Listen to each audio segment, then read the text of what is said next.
Welcome in, everyone. I'm absolutely thrilled you're joining us today. Look, if you're trying to make sense of your child's educational options right now, you are exactly where you need to be. Today, we're putting together your definitive guide to navigating Minnesota's charter school system in 2026. We're going to break down the data, the laws, and the everyday realities of these schools so you can make fully informed choices for your family. Let's get right into it. Okay, let's dive into this. We're going to cover 6 key areas in this explainer. First, Minnesota's charter school landscape. Then, what it means to be public, free, and accountable. We'll look at the power of authorizers, how schools are built for different needs, navigate enrollment and access, and finally, walk through evaluating your charter options. All right, Section 1, Minnesota's charter school landscape. To truly understand where we are today, you kind of have to know that Minnesota isn't just participating in this educational model, it's literally the pioneer. Back in 1992, according to the state's Department of Education, the very first charter school in the entire United States opened its doors right here. So for over 3 decades now, the state has really been charting the course for this whole sector of education. Fast forward to 2026, and it's honestly incredible to see how that single school grew into such a robust landscape. Today, Minnesota reports 173 charter schools currently in operation.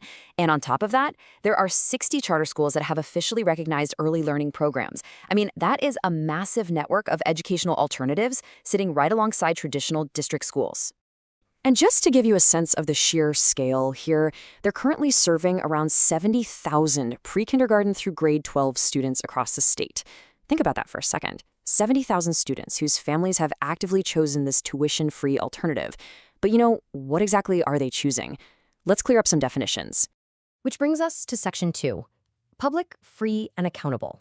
It's time to bust some of the biggest misconceptions out there about what a charter school actually is and who it's for. The absolute most crucial takeaway you need from this is that Minnesota charter schools are public schools. They are entirely tuition-free. They do not charge you a single dime to attend.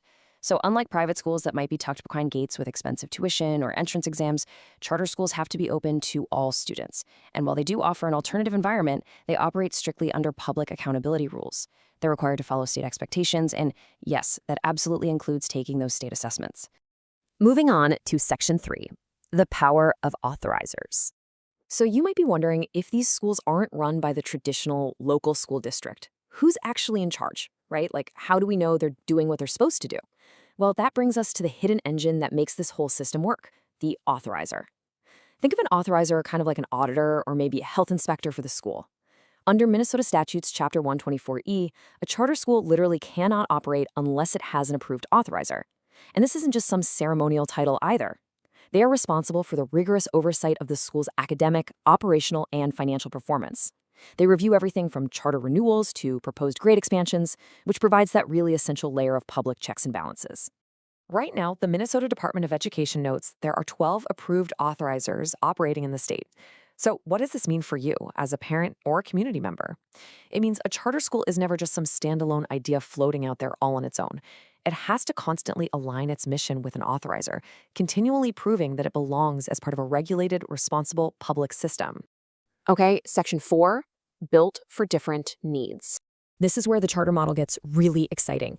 Because they function as laboratories for new educational approaches, you get this vibrant variety of mission-driven models built directly around specific community needs and learning styles. I mean, you might find a charter school entirely dedicated to project-based learning, or maybe a language immersion program. There are schools focused intensely on arts integration, college readiness, STEM, culturally responsive programs, and even schools simply designed to offer a smaller, more flexible environment for students who might get lost in a massive high school. But keep this in mind. Even with all this amazing innovation, they still employ licensed teachers and provide required special education services. It's really the perfect blend of flexibility and accountability. Next up, Section 5, navigating enrollment and access. Let's say you see a program and you think, wow, that is exactly what my child needs. How do you actually get them in? Well, because they're public, they are a school choice option open to everyone. But, and this is a big but, open to all does not mean every single student is guaranteed a seat at their first choice school. When demand exceeds the physical capacity of the building, which honestly happens a lot with popular programs, schools have to rely on application timelines and lottery procedures. So no, you don't have to pass an interview to get in, but you do have to navigate the enrollment calendar, and you just might end up on a wait list. Which brings us to the most important question of this whole explainer. Is a charter school right for your child? We've talked about the system, the laws, the innovation, but now we really need to pivot and apply this directly to your family's unique situation. Because at the end of the day, the best choice depends entirely on the individual student. Let's get into our final section, Section 6, Evaluating Your Charter Options. To help you answer that big question, we've pulled together state guidance into a highly actionable, practical checklist. If you're a parent or an educator looking at options, this is exactly what you need to look for. First, evaluate the mission. Does it actually match how your child learns? Second, don't assume anything. Check exactly how they handle special education and student support services. Third, look at their academic results and state assessments. Remember, that data is public. Fourth, find out who their authorizer is. Are they providing strong oversight? Fifth, look at the daily logistics. Do they provide transportation, meals, before or after school care? And finally, step 6, get incredibly clear on their specific enrollment deadlines and lottery systems. You absolutely have to evaluate a school based on its own specific merits, not just because it has the word charter slapped on the building. Ultimately, Minnesota's pioneering charter landscape places the ultimate choice and the power right in your hands. But it leaves us with a much bigger question to ponder. If every single school had to continually prove its unique value to keep your enrollment, how drastically would that change the future of education? Compare your options carefully, ask the hard questions, and empower your family's journey. Thanks so much for joining us for this explainer today, and we'll see you next time.